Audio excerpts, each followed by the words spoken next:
Eladj Thierno Ouma Kamara, bonjour. Bonjour monsieur. Aujourd'hui, la CENI fixe, comme vous le savez, un chronogramme pour les élections à venir, notamment la présidentielle le 11 octobre prochain. Et les communales sont prévues pour le premier trimestre de 2016.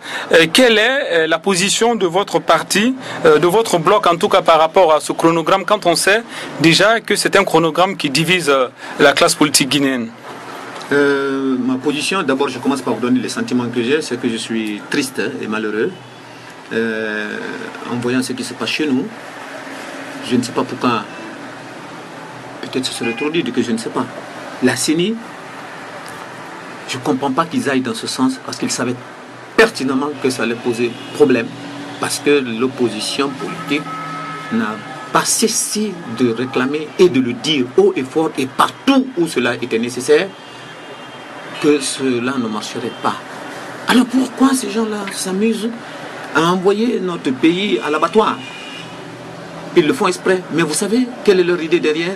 Ils sont manipulés par qui? Nous le savons. Suivez mon regard. Mais il ne faut pas oublier que la CENI n'est pas là pour vaciller aux désidérata de l'opposition. La CENI est là pour organiser les élections présidentielles. L'opposition n'a jamais demandé que la CENI suive ses désidérata.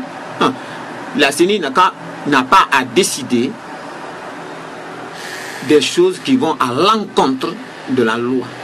Et on me dira aussi que ce n'est écrit nulle part qu'on doit faire forcément des élections communales et communautaires avant les élections présidentielles. Je suis d'accord.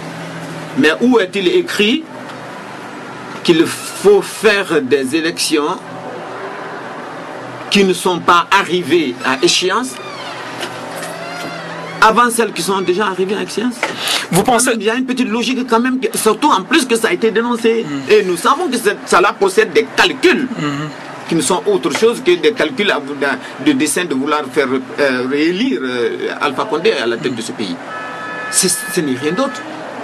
Alors, mais vous savez que la loi guinéenne, selon la Constitution, les élections à la fin du mandat du président en cours, les élections doivent se tenir soit entre le 21 septembre et le 21 octobre. Et la CENI a choisi justement un délai qui s'inscrit dans ce canevas. Où est-ce que vous trouvez la contradiction? Nous ne savions pas qu'ils allaient s'amuser à faire des choses. Vous pensez que nous ne savions pas? Mais tout le monde le sait. C'est vrai. Ça a été dit. Ils jouent sur des trucs comme ça, ils cherchent à passer entre les mailles du filet, parce que simplement on dit que pour la présidentielle, ça c'était dit, la date était fixée, les autres la date n'était pas fixée. Mais après, ne parlons même pas, si vous voulez, ne parlons même pas des accords additifs dont on parle aujourd'hui. Laissons ces accords additifs. S'ils sont sincères, s'ils sont honnêtes, monsieur, depuis combien d'années ces élections devraient être faites?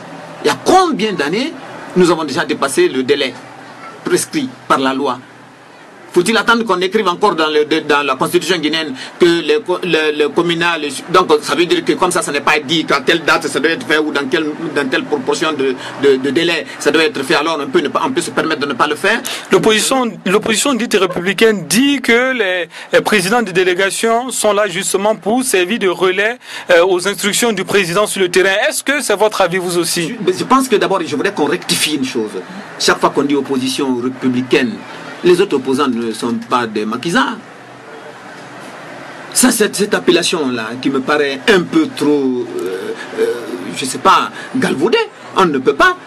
Ça ne veut pas dire que ceux qui ne sont pas avec les partis de l'opposition organisés dans cette structure ne sont pas de l'opposition. Je crois d'abord qu'il faut que nous nous entendions sur cela.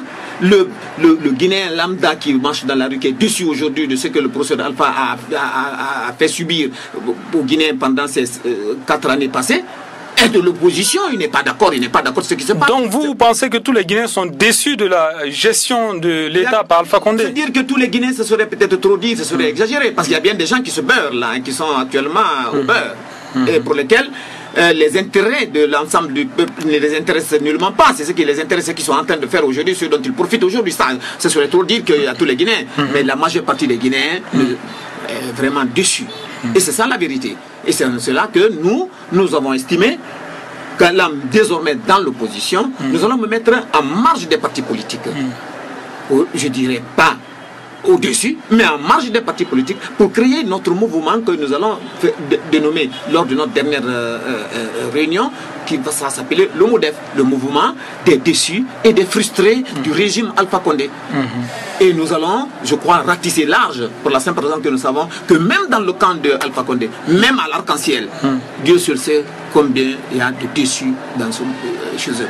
Alors nous tendons la main à tous ceux qui sont déçus, tous ceux qui sont frustrés, tous ceux qui ne sont pas d'accord sur ce qui se passe aujourd'hui, qu'on crée un mouvement social à l'image de Y'en a marre ou du ballet citoyen pour que nous nous lévions contre la réélection du professeur Alpha. Alors est-ce qu'on peut dire que le mouvement que vous allez mettre en place, le mouvement des déçus et frustrés du pouvoir d'Alpha Condé, ça veut dire que vous inscrivez dans la logique de l'opposition dite républicaine, ou bien parce qu'aujourd'hui nous savons tous que l'opposition dite républicaine envisage un certain nombre de manifestations et en tout cas elle a certaines mesures qu'elle voudrait mettre en place pour justement contraindre le pouvoir d'Alpha Condé à organiser la présidentielle avant les communales. Ça veut dire que vous inscrivez dans la même logique que cette opposition?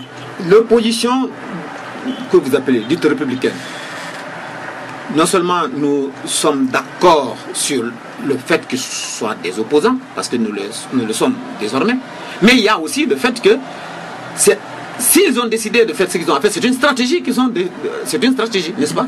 Notre stratégie, nous allons l'affiner et nous allons commencer nous aussi à aller, si je le dis bien, nous voulons recruter et à l'UFDG, et à l'UFR, et dans tous les partis de l'opposition, même dans le camp du RPG. En fait, c'est cela la différence. L'objectif final, c'est d'aboutir à une insurrection ou quoi? Non, loin de là, nous sommes des républicains. L'objectif final, c'est d'apporter la preuve que nous ne sommes pas d'accord et qu'il faut que le professeur Alpha Condé, respecte le pays, respecte le Guinée, respecte la loi, et aussi que nous voulons qu'il parte par les urnes. Que pensez-vous de ceux qui disent que Alpha Condé doit quitter vaille que vaille? Mais c'est leur droit. Vous partagez Alpha Condé actuellement est en train de se comporter pour dire qu'il va rester vaille que vaille. Mais ceux qui ne sont pas d'accord qu'il parte, on ne peut pas leur enlever le droit de dire qu'il faut qu'il parte vaille que vaille. Mais c'est anticonstitutionnel. En quoi c'est inconstitutionnel? Il faut qu'il parte mais par vaille que vaille, mais par les lois, par les textes, par la démarche républicaine. Vaille que vaille, c'est de se lever, mobiliser les gens, faire connaître aux gens, faire comprendre aux gens. Ceux qui ne savent pas, il y a bien beaucoup de gens qui ne savent pas exactement. Le pauvre Guinéen qui passe sa journée à chercher sa petite pitance n'a même pas le temps de savoir ce qui se passe là. Alors qu'en réalité, ce sont ces comportements là-haut là, qui le mettent dans cette situation. On est d'accord? Que tout se tient, c'est une chaîne. La plutocratie qu'ils ont installée au sommet de l'État là a ces conséquences là actuellement. Que répondez-vous à ceux qui disent que le mouvement des déçus et des frustrés du pouvoir d'Alpha Condé, ce sont des gens finalement qui n'ont pas eu de récompense? On pense peut-être à des ascensions sociales, des postes au sein de l'administration. Vous savez, je vais vous dire, monsieur, il faut bien que ça commence par quelque chose. On est d'accord? Votre frustration peut devenir de n'importe quoi. On est d'accord? Le professeur Alpha, pour qu'il soit là où il est aujourd'hui, tout ce qu'il a fait comme... je vais dire quoi, subterfuge, comme manigance, topo, plan et autres, c'était pour qu'il arrive là, non? Il en a sauté même des murs, il s'est fait mettre en prison. Attendez, il faut bien que ça commence quelque part, les frustrés. Ce que moi je sais, je veux que tous ceux qui sont dessus viennent. Les raisons de leur déception, en ce qui me concerne moi, la raison de ma déception est absolument une raison,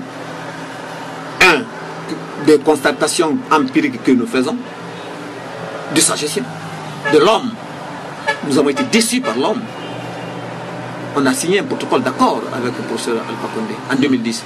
Mais nous n'avons pas demandé dans ce protocole d'accord des postes de ministre, des postes, aucun poste de responsabilité n'a été demandé. Nous faisions l'exception. Vous voulez parler du bloc des forces patriotiques de Guinée? Le bloc des forces patriotiques a signé un protocole d'accord en 2010 pour accompagner le professeur.